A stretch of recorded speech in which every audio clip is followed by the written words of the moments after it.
Well, I love it. I feel like I struck a nerve there, and you were rather assertive.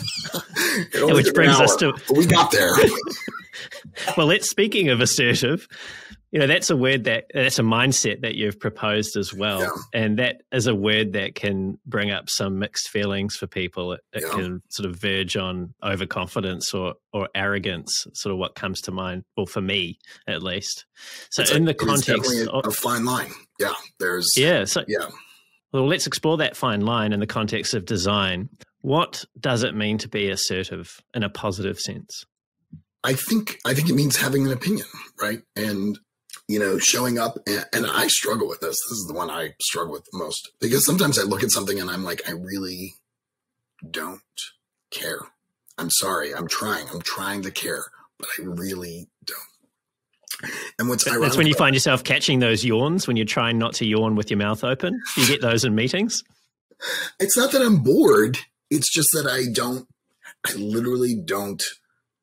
I don't feel like I'm the right person to render an opinion about this, or my opinion is not grounded in anything especially meaningful, right? So I can sometimes look at something and go, I really don't care. And this is ironic because I live with very opinionated people who have. You're from New York, right? Yeah. Yeah. Well, none of the people I live with are, but strangely, they all have very strong opinions specifically about my cooking, which, now that we come back to that, maybe anyway, but I feel like where this one came from is I will work with designers who I think are very talented and just really good at what they do.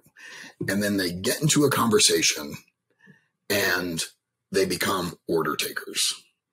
And my heart breaks a little bit for those folks, because I'm like, part of the process is being assertive, not just about what you think is the right direction, but asking questions, like not taking anything for granted. I think if I can find a better word, then maybe a better word for this is whatever is encapsulated in not taking anything for granted, not taking anything at face value, so that when you get critique, when you get someone kind of pounding on your design, your instinct should not be, no, it's my way or the highway, or no, sure, I'll do whatever you tell me to do. It's, well, help me understand why you think that's the case, or help me understand why you think this is broken, right? Being assertive, it means in this case, not simply just accepting what someone is telling you, but trying to dig underneath it to understand it better.